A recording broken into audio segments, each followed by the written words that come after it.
name is Megan Lovacek. I work with the Department of Health, as Julie just said, and I'm going to be doing the first half of our presentation today. And I'm going to talk to you about vending machines and Munch Code.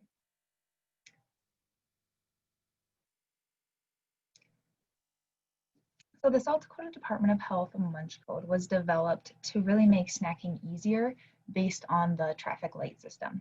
So using that green, yellow, and red categorization approach. The Munch Code, that color-coded approach is really meant to help you choose healthier items rather than it being an all or a nothing approach. The guidelines categorize snack foods and drinks as that green, yellow, and red. The green foods and drinks are the healthiest option and they can be enjoyed the most often. The yellow are ones that have more added sodium and calories and should be eaten occasionally. And the red foods and drinks, those are going to be your ones that are highest in your sodium, sugar, fat, calories, those types of things. They're the least healthiest category, and those foods should be eaten sparingly.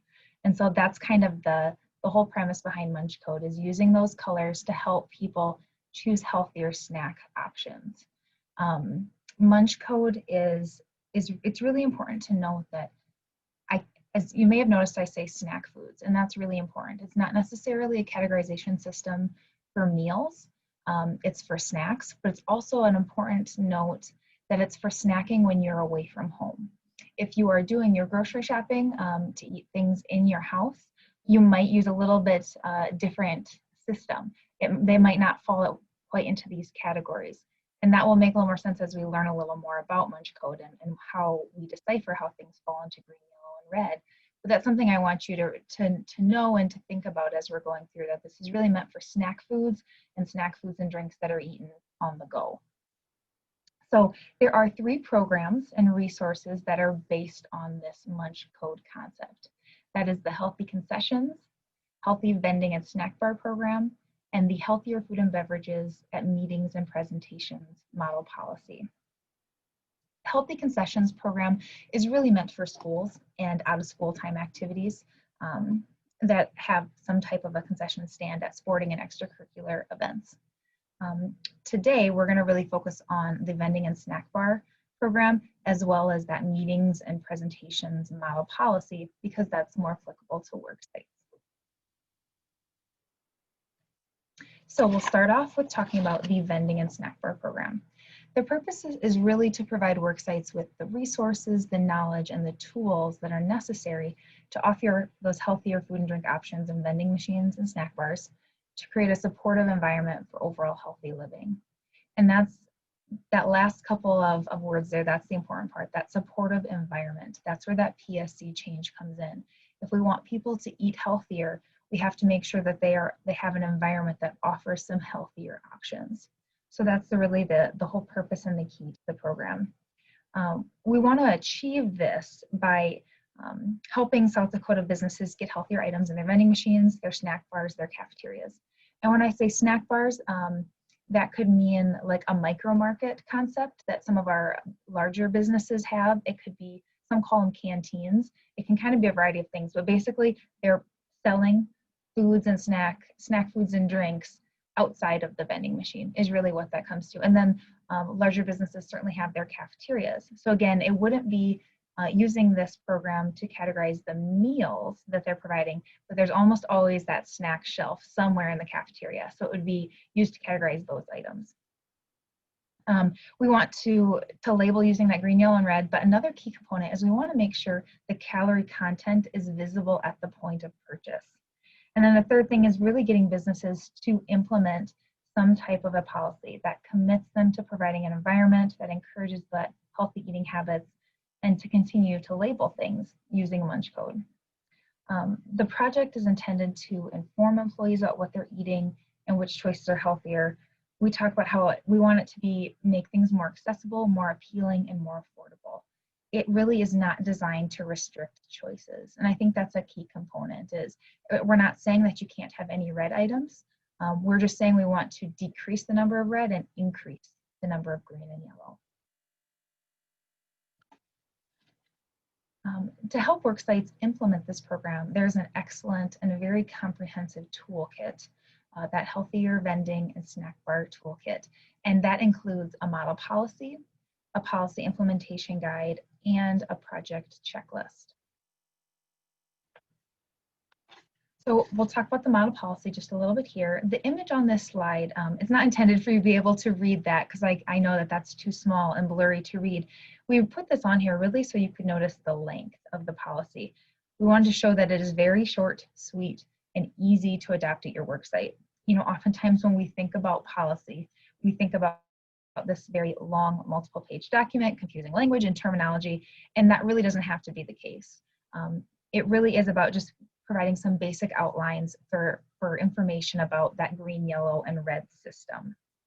So the model policy doesn't go into detail about the green, yellow, and red, but that is where the implementation guide and the project checklist in that toolkit really come into play.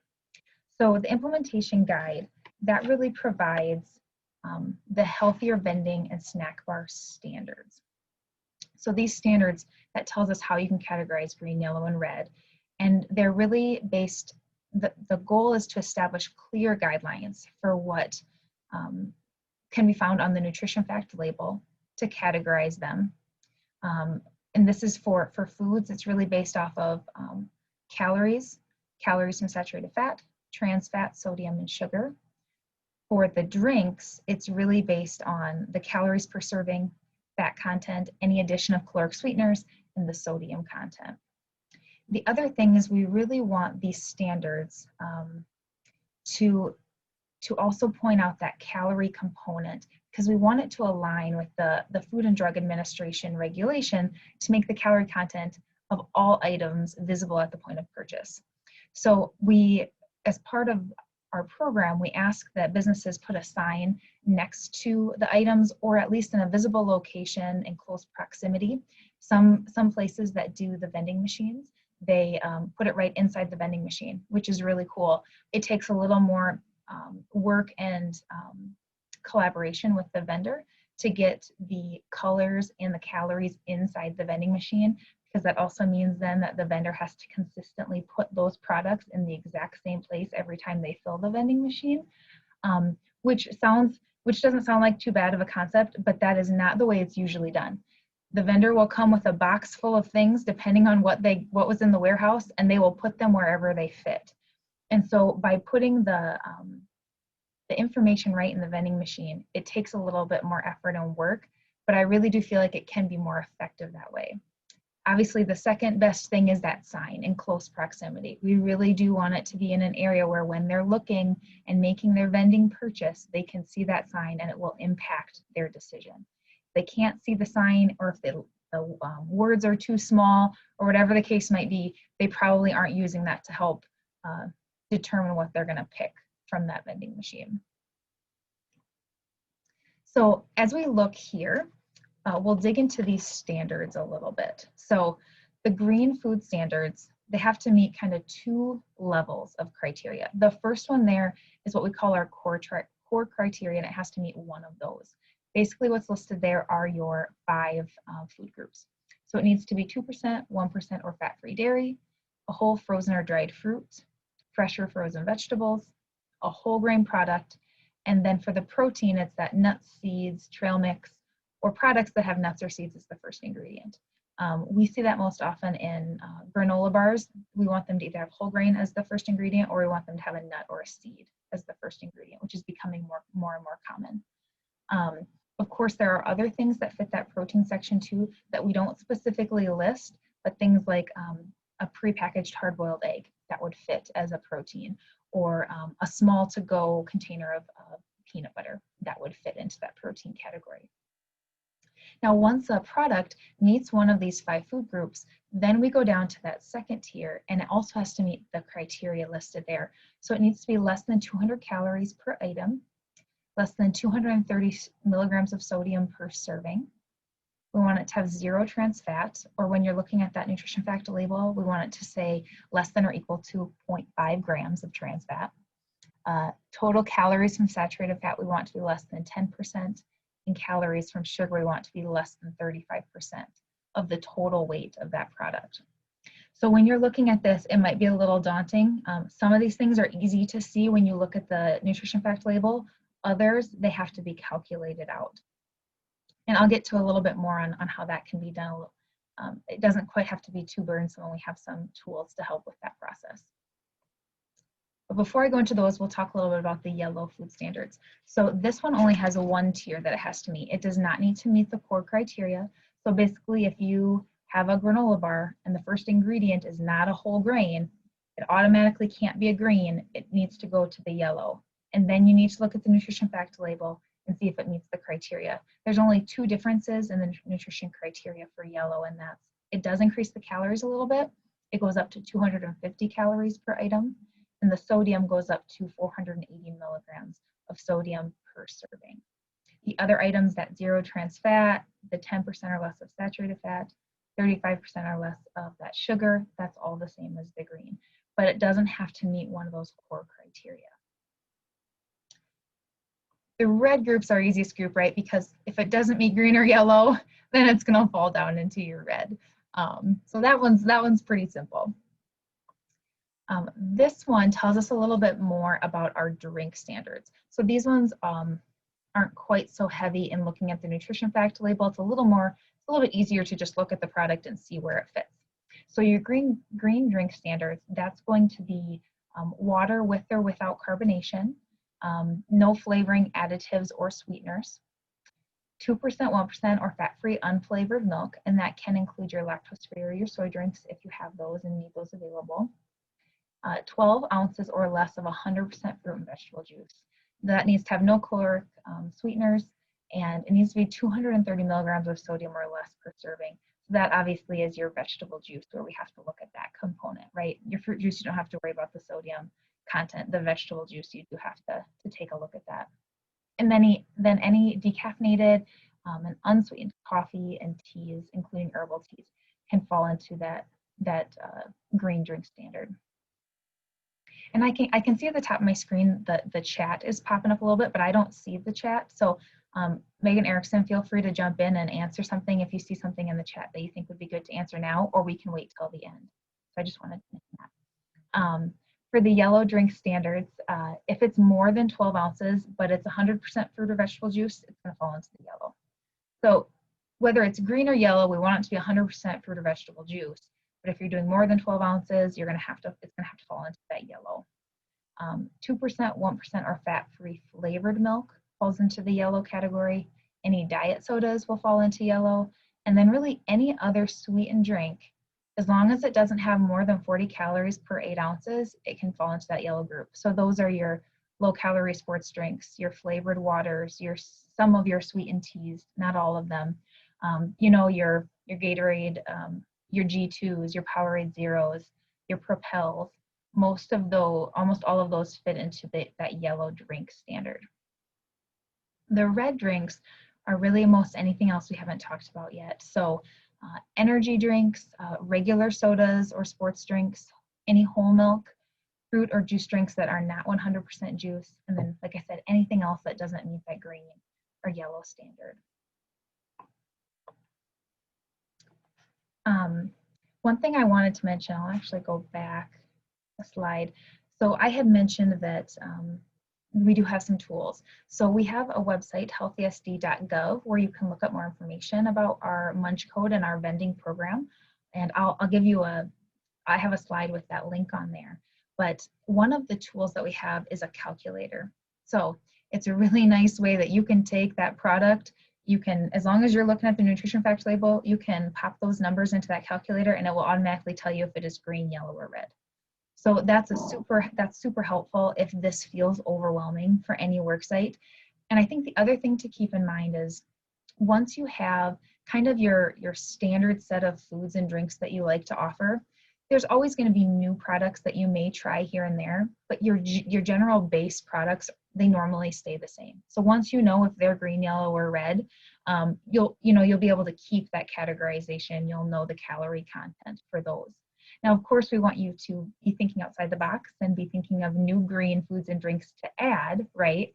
Because if you do an assessment of your vending machine, you might be surprised how many red and how few green are in there. So we want you to be adding more green But really, once you've kind of done that initial assessment of your products, this part won't take as long as maybe it seems. So I do know this can be a little daunting. Megan, we had a question on why no caffeine in tea or coffee? Under your green drinks there? Yep. So that was, I'm trying to think, these, and I should have mentioned this, these standards are based off of some federal guidelines that were put out for federal buildings that have vending machines. And so that's really what these follow. This also, probably the second research, the second main research that we used for these standards was Iowa has a vending program that's very similar to this. It uses the traffic light system. And so between them and the federal guidelines, that's where we came up with it. And both of those have decaffeinated as their green standards. Part of that being, we know that these standards are used in places where children frequently use the vending machines. And so we really, we try to have less caffeinated options there when we know children are going to be purchasing the items. Were there any other ones, Megan, that I should address quick? Nope, you're good. Julie had mentioned dehydration as a comment. With the caffeination as well. Yep. Yep. Perfect. So the other thing I wanted to mention, if you remember when we were talking about that toolkit, the three parts we talked about were the model policy, the implementation guide, and the third part was a project checklist. And this is really in the toolkit just as a suggestion, absolutely not required. It's just kind of a nice step-by-step guide that we would encourage you to look through. If you want to follow all the steps, that's awesome. But it's certainly, you know, there's no requirement there, but it does kind of help give you an idea of some things that you can do. So we'll just talk about those real briefly. The step one being really just to create or expand a current wellness team or committee, and really focus on the vending part. Oftentimes businesses have a worksite wellness committee, but maybe it's expanding it to those that are really interested in vending or snack bars, and then creating a project plan with strategies and timelines. And so within that toolkit, there's lots of appendices. Appendix A is a template that you can use to create your project plan. Step two is really tailoring that model policy that we provide to align with the language and the formatting that fits your worksite. We really encourage this as a top step because we want you to begin communication through those appropriate, you know, administrative channels as soon as possible, because anytime you want to add or change policy, depending on your worksite, it can take a little while. So we encourage you to start that right from the beginning. Step three really gets into the assessment of what do your vending machines or your snack bars look like right now and what changes could you make. We have Appendix B is actually an analysis tool that you can use to really look at what current products you have and see whether they're green, yellow, or red. You can also look at the placement of those products in the vending machine. With your vendor, we encourage you to call or send an email to the vendor, really, you know, just vocalizing that you want to work on this and you want to get healthier options in your worksite. And Appendix C is actually an example of an email that you could send to that worksite just to give you some language to get you started. As far as staff goes, we encourage you to conduct a survey to really kind of figure out what would be some popular healthy food and drink items that staff would want to purchase, because that's key, right? When you put healthier options in the vending machines, that's great, but people need to buy them. And that is what your vendor will tell you as well, as if nobody buys them, he or she is not going to want to continue stocking them. Another option is doing a taste test at your worksite. And so that's Appendix D and E, is that survey and that taste test. They're just templates that you could use to get you started with those projects. So step four, that's really then using everything that you just found in your analysis, talking with your vendor and getting input from staff. Use all that information to decide what you want to add to your machine, take out of your machine, or replace in your machine.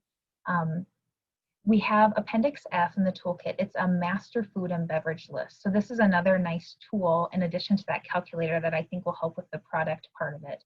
You can look at that list and it shows hundreds of foods and beverages, and it categorizes them for you as green, yellow, and red. Now certainly that list could keep growing because there's always new products coming out. We don't have staff assigned to specifically keep updating it. And so these will be products from approximately 2018. So I do want you to consider that when you're looking at the list, because there might be new products that have come out that you want to take a look at. But it's a really good starting point, just to give you some ideas. You know, if you're thinking about green things you want to add to the machine, but you really haven't, you don't know where to start with what your options are, that list is a nice way to start that. Step 5, working with your vendor, and this really is a key component. You want to discuss contract adjustments if there's a contract in place. I've worked with lots of work sites throughout the state, and I found that a handful probably had a contract, but most did not. So I want you to consider contract adjustments or just simply putting a contract in place. With guidelines that, I mean, you can really choose how strict you want that contract to be, but it can talk about complying with the guidelines, right? The green, yellow, and red guidelines. It can talk about product placement, because there is research out there showing that items in a vending machine that are on the right-hand side, so basically next to the buttons that you're using, and eye level are the #1 sellers in a vending machine. Eye level and on the right-hand side of the vending machine. So when we're talking about trying to promote healthier products, we want our greens to be on the right side and at eye level, okay? And I know that can be hard if you have kids and adults because eye level is different, but thinking about what your main population is that uses that particular vending machine. So you want to talk about that product placement is important. That point of purchase information is also important. So that's that labeling on this green, yellow, and red, and labeling the calorie content. All of that is important. You can also discuss price, and that can be a very difficult conversation because the #1 concern vendors have about offering healthier items is that they're afraid they're going to lose money because the healthier items aren't going to sell. And so what we usually say, and these tips, they're all in that appendix, I think it's C, that you would send maybe an initial email. Some of these little tips are in that email. But basically what we tell them is by offering healthier options, we really feel that that will bring in a new audience to the vending machine, because we know in some work sites, some individuals, they never use the vending machine. They don't feel like there's anything in there they could or should eat. So by having some healthier options, it could bring more people to the vending machine. Another sales point that you can talk about is making sure that all green products are equal to, or even better, less than the price of red products, right? So if your pop is $2, then try to sell your water at $1.50. If your vendor is concerned about decreasing prices on those green products, you can talk about how to balance it by increasing the price of red products. So those aren't particularly easy conversations to have, but they are important conversations. And developing a relationship with your vendor is really important because that will make these conversations a little bit easier.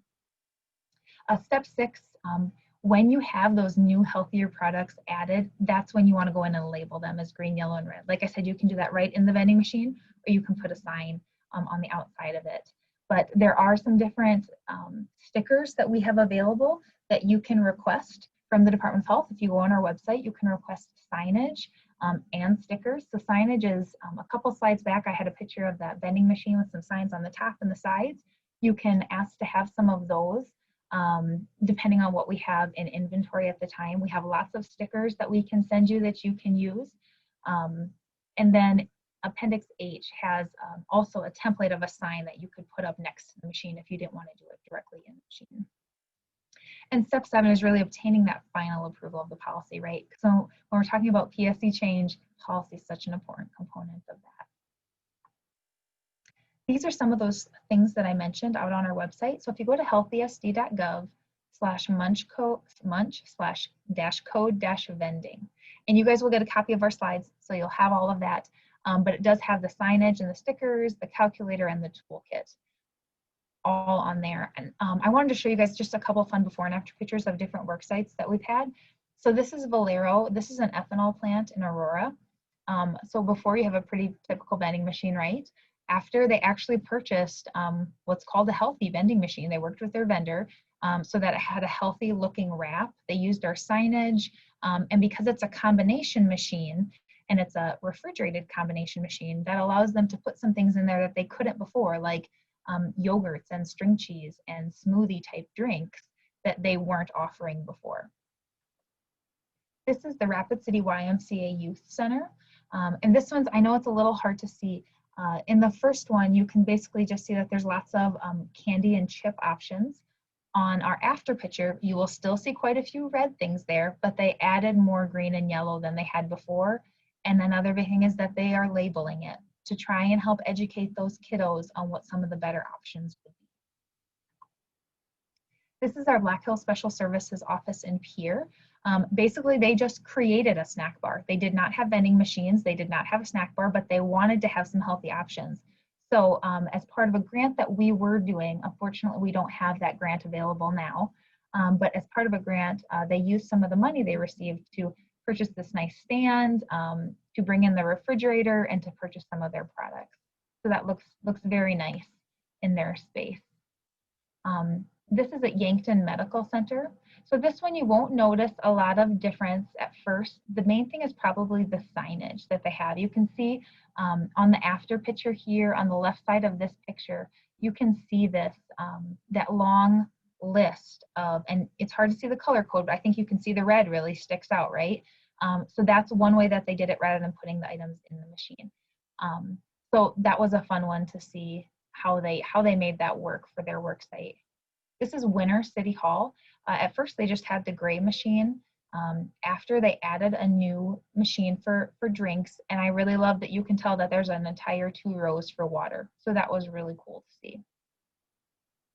Project Solutions, I believe this is out in Rapid City. Again, they didn't really have much of a snack bar before. So with the grant, they purchased some racks so that they could display some more items. And rather than having the box of donuts, right, they have some bananas and they have a few other healthier options for them. And this is WOCC in Flandreau. And this one I love because they did something that not many work sites did, but that can have a really big impact. They changed the wrap on the vending machine. So it had the Coke wrap on the before picture. If you'll see in the after, it has the Aquafina wrap. And so that is really important, especially when we're talking about children, because they see and they notice that advertisement, and it does impact their decision making long term. So that's what I have for vending. I just have a couple slides here about the meetings and presentations model policy, and then I'll hand it over to Megan Erickson, and we'll flip to the breastfeeding side of things. So this model policy is also out on our website, and the purpose is really to help businesses offer healthier snack, food, and drink options at any time that you're doing a business meeting, presentation, conference, whatever it might be. The guidelines aren't nearly as strict as your vending machines. So they don't go into really strict detail about what's on the nutrition label unless it's noted here. So some examples of the green and the yellow categories, you know, your fresh fruits and veggies, low fat or non-fat unflavored milk. Flavored milk also fits into this, just we want to have less than 22 grams of total sugar if you're, you know, offering a carton of it, for example. Whole grain products are encouraged. Plain nuts and seeds are encouraged. Unsalted snacks, low-fat dressings and condiments. Water, 100% juice. If you're doing vegetable juice, watching that sodium content. Your unsweetened coffees and teas.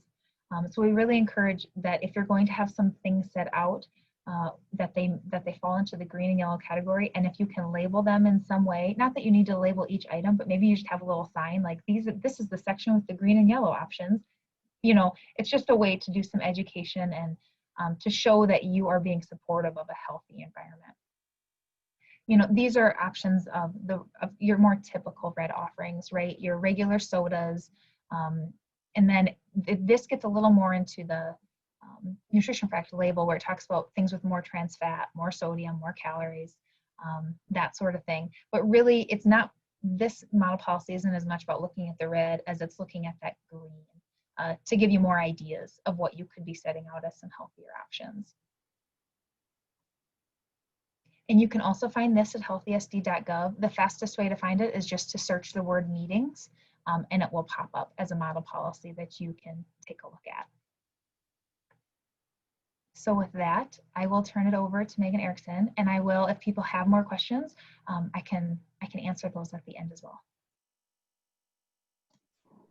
All right, thanks, Megan. All right, we're going to totally switch gears and go from adults and kids eating to supporting babies and moms who are nursing and breastfeeding. So I'm super excited, and Megan and I are both passionate about this initiative.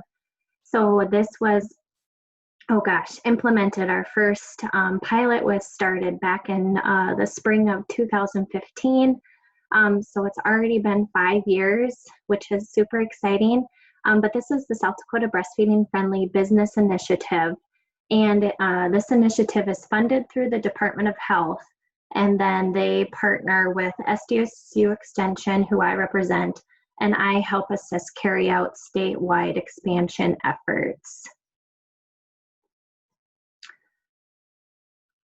All right, so what is this initiative? What does it mean? Like, what is our purpose? So our purpose is really to educate and encourage businesses to take an online pledge, and then they'll become a breastfeeding-friendly business. And then it's really to help them to support breastfeeding employees, customers, clients, and visitors. Some businesses may have employees, some may, some are maybe a mom and pop and maybe don't have employees, but they have customers. So this initiative really covers that. But the overall kind of our tagline is really make breastfeeding in public a non-event and make pumping at work a non-event. Now, Megan and I are just two people. We know this isn't, and we have a great Brookings or our kind of advisory council and a lot of advocates across the state. And we know this isn't going to happen overnight, but hopefully our small changes are going to make a big difference. All right, so it's a Goodwill Pledge. It's not signing your life away on a dotted line. You're not bound to anything. But really, it's a Goodwill Pledge. And by taking this pledge, it really just means you are providing a welcome environment where breastfeeding moms are able to breastfeed in public spaces within their business, where they are able to be. Encourage a welcoming attitude from staff, management, and to the fullest extent possible, other customers. This can be kind of a tricky piece. Whereas, the staff may have all the education, they're on board, but then maybe a mom is breastfeeding in an establishment and another customer is uncomfortable. So they approach the staff, okay, how can they provide a welcoming environment without even involving the mom? She shouldn't even know that there's a complaint. So yeah, providing that welcoming attitude. You'll get an awesome breastfeeding welcome here window cling, and we just ask that be placed in each of your public entrances. And then the last is accommodate breastfeeding employees to allow appropriate time and space necessary to pump to the best of your ability. We're not asking businesses to, completely remodel and create a space, utilize what they maybe already have, get creative. And some businesses may look at this and be like, okay, does this apply to me? Well, yes, it's all for all types and sizes of South Dakota work sites. We have for-profit businesses, nonprofit, hospitals, clinics, childcare centers. We have schools, colleges, universities, churches. It could be pools, recreation centers. So the list kind of goes on and on. It's really, business support, but then it kind of expands to a community-wide support, and then statewide support. And also the businesses are sent a kit, which is on this next slide here. So they'll each receive a kit, and in this kit is tools to kind of help educate and provide any kind of information that they may need. So it kind of provides the best feeding practices, kind of a background on why is breast milk important or breastfeeding important. It provides that staff training, so education and expectations of a breastfeeding-friendly business. There's scenarios or kind of what ifs. What if you come into an encounter with a customer who is, uncomfortable with a mom breastfeeding in their business? There's also support model policy, because, we want these changes to be sustainable, and again, that policy, system, and environmental change. This policy, we've worked with businesses across the state to either develop or maybe enhance a policy that they already have. And then the kit, like I said, comes in with that window cling. And really, so they get all of this. They get a certificate that they can hang in their business. I know SDSU Extension in my office, it's hung in our front entrance, it's framed. They will also receive a web badge, so any kind of social media page that they have, kind of like a little badge that they can put on their web page. And then any free technical assistance from Megan and I, if they are expanding and have new construction, or maybe they've never had a breastfeeding mom and they're getting their first employee and they have to now create a space. That's what we're here for. We're here to help educate and kind of brainstorm ways on how we can help best support those moms. And research really shows that breastfeeding moms are more likely to patronize businesses where they feel comfortable. And breastfeeding employees whose companies provide that, breastfeeding friendly environment, there's been improved morale, better job satisfaction, and higher productivity. So really there's benefits for kind of everyone. Okay, so what are we kind of looking for prospective outcomes? And I'll kind of show a slide in upcoming, but increased breastfeeding duration. We kind of, and I'll go through the recommendations, but really, if mom starts out breastfeeding, we see, an initial start and our rates are super high in South Dakota. And then they kind of dip about that 3-month mark of maybe when mom starts going back to work. So how can we continue, how can we help support moms in their breastfeeding goals, whether they want to breastfeed, make it 6 months or 9 months or a year or longer, what is their goal? What can we do to provide that support? Another thing that we're hoping to is increase communication between employee and employer about breastfeeding and pumping when returning to work. So kind of bridging that gap, starting that communication. Sometimes, it's a hard conversation to have, or if it's never been started before. If there's never been a breastfeeding mom in the workplace, how can we help increase that communication? Third piece is increased community knowledge about the federal and state breastfeeding laws. And it's this is a big one that a lot of people don't know, that there is a federal and state breastfeeding law out there that supports and protects our breastfeeding moms. And then culture change. I mentioned this before. We want to normalize breastfeeding and reframe nursing in public. Okay, so state law, South Dakota state law. We weren't the last state to put this into place. So we may have been on the slower end, but we weren't the last, which is awesome. But South Dakota, it really basically, in a nutshell, the last state, a mother may breastfeed her child in any location, public or private, where the mom and child are otherwise authorized to be present, as long as the mother is in compliance with all other state and municipal laws. However, no municipal may outright ban breastfeeding in public places. So this protects our mom where, babies are unexpected. They're hungry when they're hungry. You may have fed them right before you left the door, but 20 minutes later, you're out shopping, your baby's hungry. Okay, what do I do now? So this law really protects them when they're out in public, that they have the right to breastfeed. And then our federal law is, so this is the break time for nursing mothers law. So this is the Patient Protection and Affordable Care Act.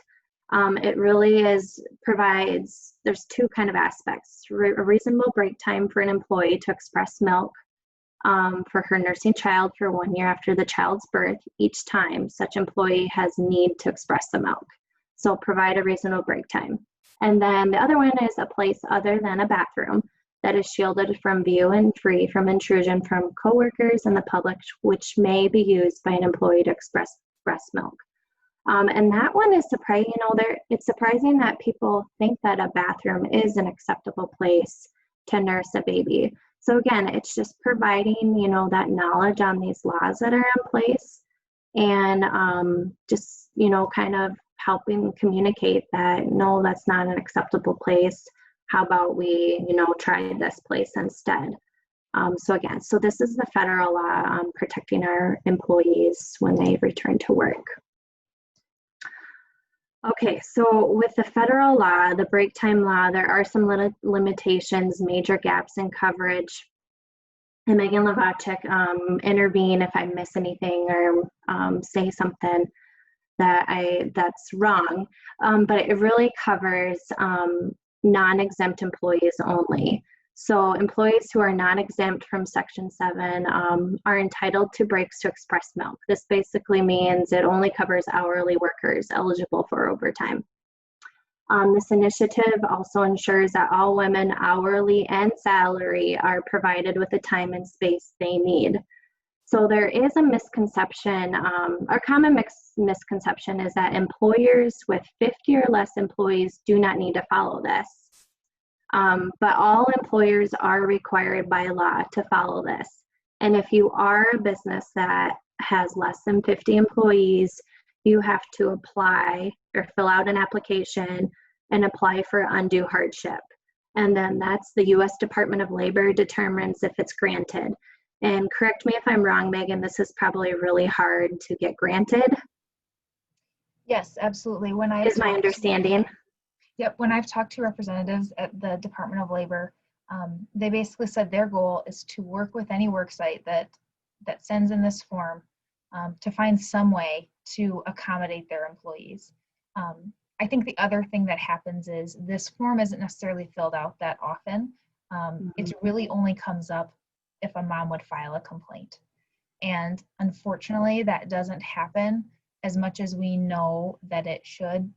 That's a lot to ask of a mom. That's a lot to put on a mom. And of course, there's that fear of termination if she would step up and say something or file a formal complaint. Now, by law, she is not supposed to be terminated or have her employment be affected in any way, but that's the fear from many women. So that's kind of the other part is we really encourage women to speak up and to say something if this isn't being followed, because that's the only way we're going to see change. There isn't anyone monitoring this, right?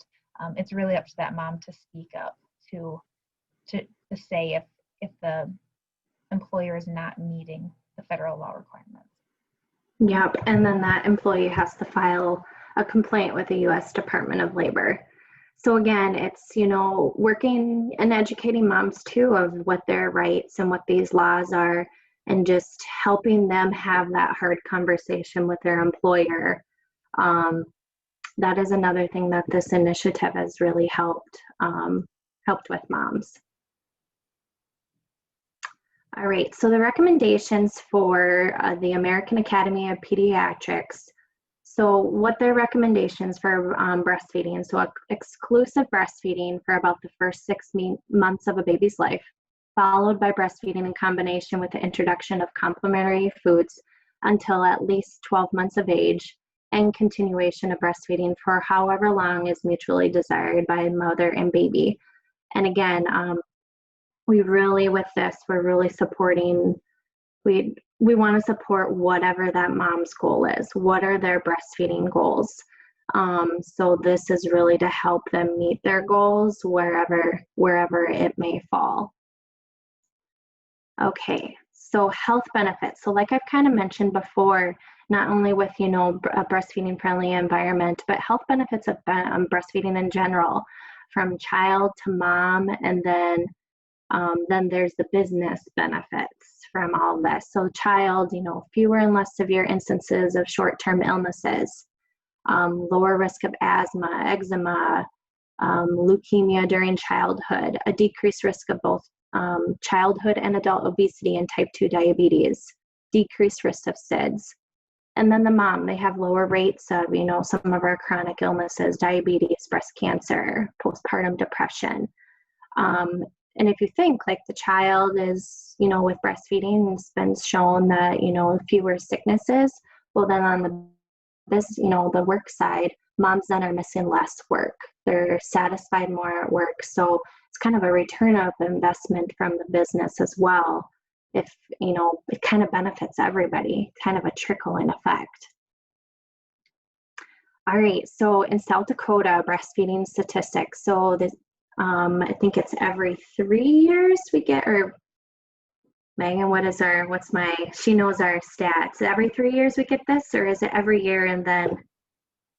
It depends. The report card, I think, comes out every 2 years. We get Yeah. data every year, but they don't do the report card every year. And the 3-year thing comes in where, so this is the 2018 report card. It is based on 2015 births. So that's where that 3-year component comes in.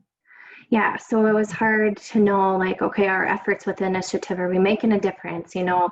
But really, we don't know our efforts in 2018 until 3 years later. But you can see that ever breastfed, we start, 83.3%. And then that exclusively at 3 months, it dips to 54.3%, and then kind of dips again longer, 32.2% of exclusively. And then breastfeeding at 6 months, that may just be that maybe they're supplementing with formula or other alternatives. So 62.6%, and then at 12 months, 42.7%. So it dips a little.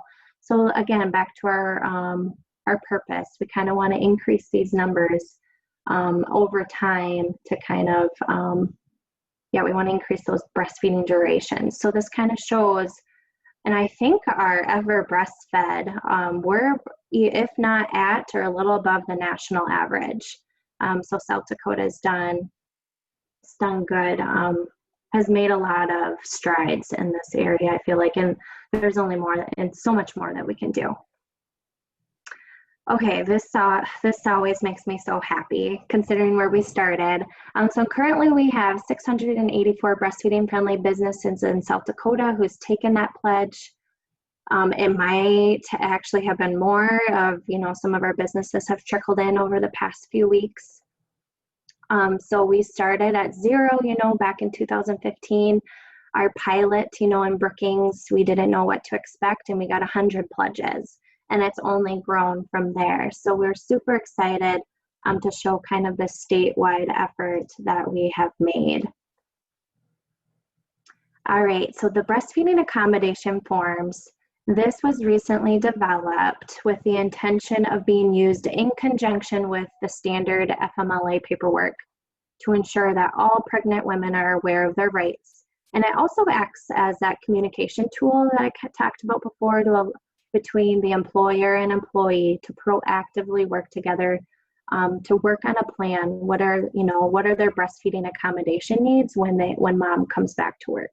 So instead of, waiting until mom has baby, mom's, out on maternity leave a couple weeks before, talking about what their breastfeeding plan is and what they need when returning, we're hoping that conversation starts when they get their FMLA paperwork. And so that is all taken care of before they have the baby. All of that stress and worry is taken off, and hopefully, then they can just concentrate on their baby and then having to come back to work. I know this is a little small right now, but I will, we'll pull it up on the website when we show you the website as well. But important space on the bottom of the first page, it says for human resources use only. This ensures that the employee's immediate supervisor or manager is noted and is informed of the need for accommodation, so that they're aware, like if they need to create a space, help create a space, or accommodate, how many, what are you gonna do? You need a space for pumping to express that milk. So what steps can they make before mom goes on maternity leave and before mom returns to work? So hopefully, this kind of just takes less stress and prep from the mom and gives them the reassurance that everything's in order when they get back to work. It increases the chances that she will stick with her plan to pump when returning to work. So again, that additional employer support.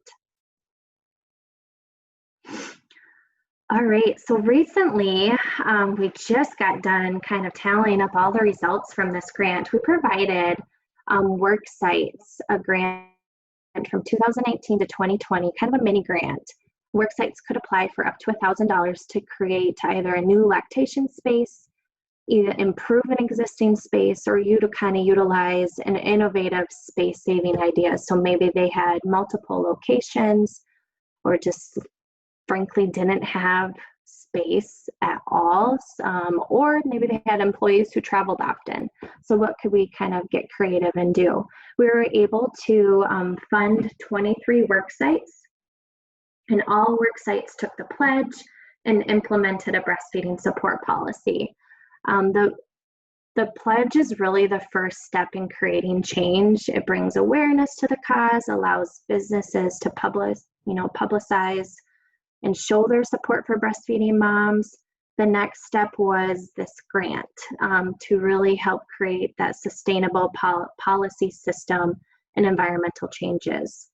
The grant ensures businesses not only pledge their support, but have the resources provided to them, that their breastfeeding-friendly environment is in compliance with the state and federal laws. Oh, sorry, I didn't see that you advanced. All right, so here's a checklist just that we provided our grantees just for best practices to consider for optimal breastfeeding accommodations. It kind of goes on the left-hand side, it shows the essential elements, so a clean private space, and just kind of gives examples, do you have access to electricity so mom can, if mom needs to plug in her pump, of comfortable seating, ability to a secure entry to avoid intrusion, is there a lock, routine cleaning, privacy signage, and then those are essential, then we have the preferred elements. So kind of that physical environment, this kind of gives ideas to work sites.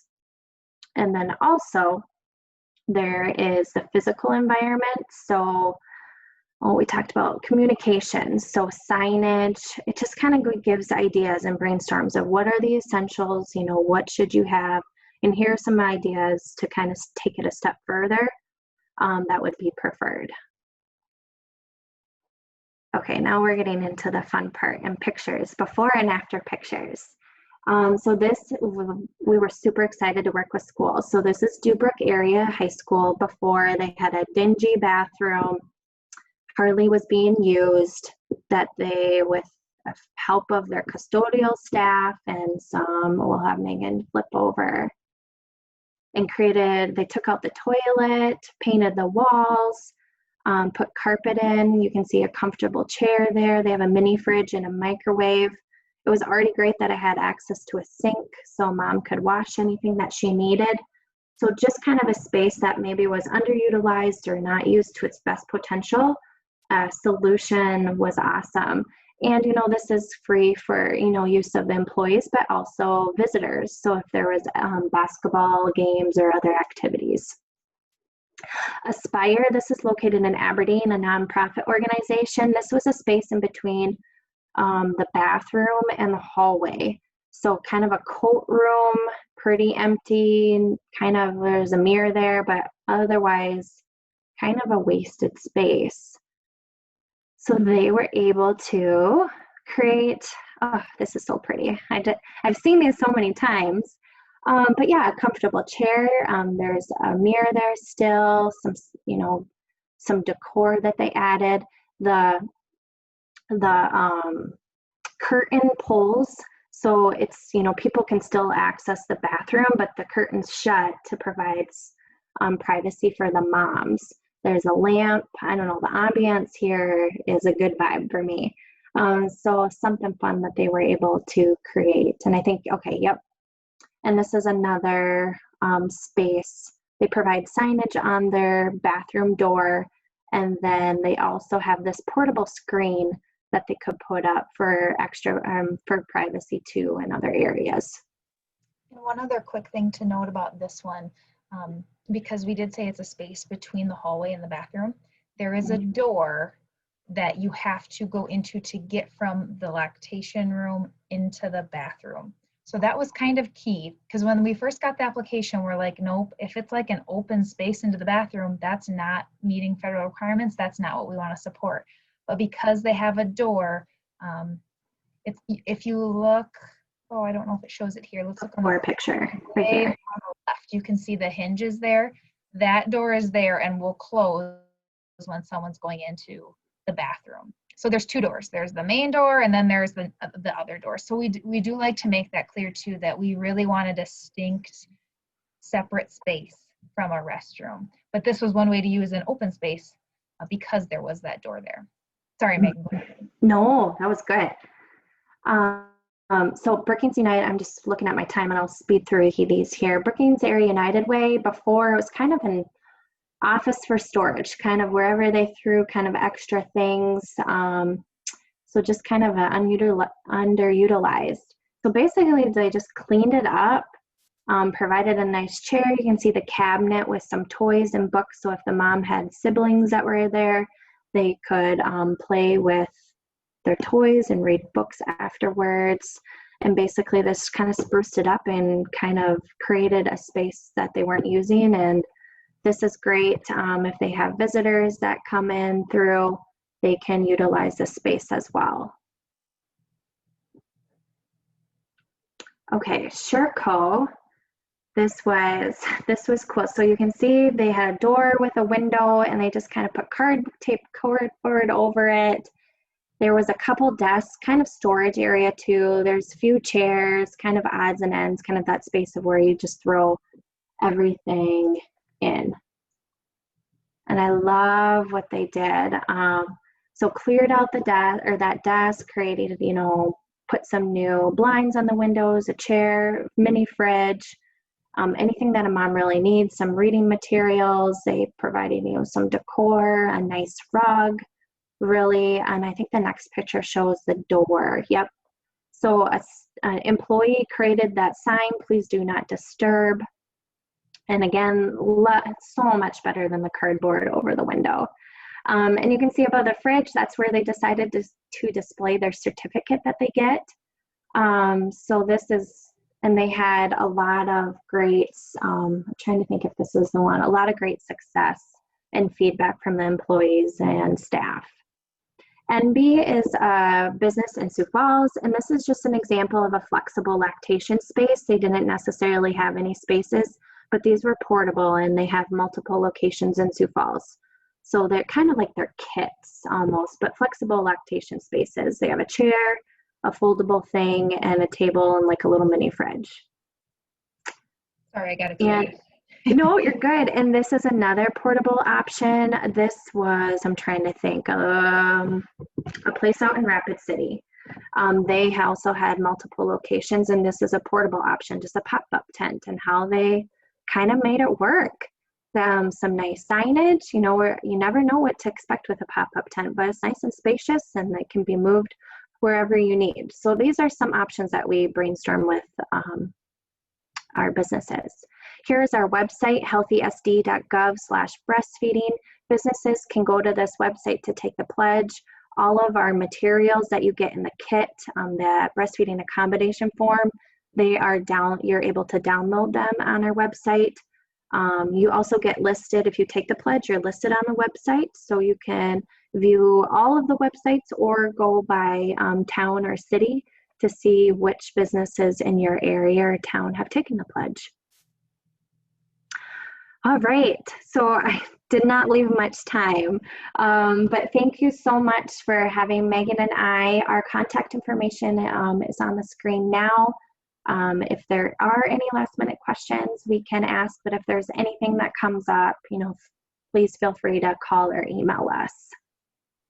And just to quickly note as well, you'll see there under the Munch Code, we actually have Larissa Schonsberg's contact information. So when we had originally talked about doing this presentation, I was still working with the Munch Code program. My duties have now changed. So if you have anything specific about Munch Code, please reach out to Larissa. If you have anything about breastfeeding, please contact Megan or I.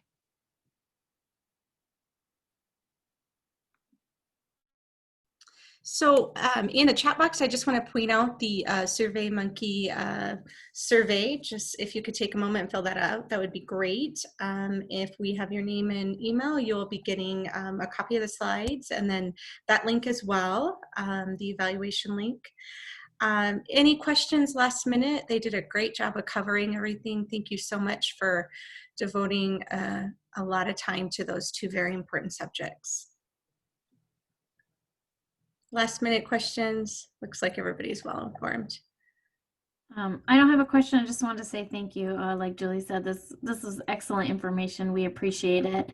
I actually, maybe I do have a little bit of a question. We've kind of been in touch with Larissa about this, but possibly developing a culturally tailored Munch Code that may work in the tribal communities. We've discussed that, so hopefully that can be something that we work on. Maybe small steps, of course, right now because everybody, you know, is spread a little bit thin right now, but that may be something that we're working on. And also just wanted to say thank you to both Megans for helping us, GPTCHB, take the Breastfeeding-Friendly business initiative. We appreciate your help.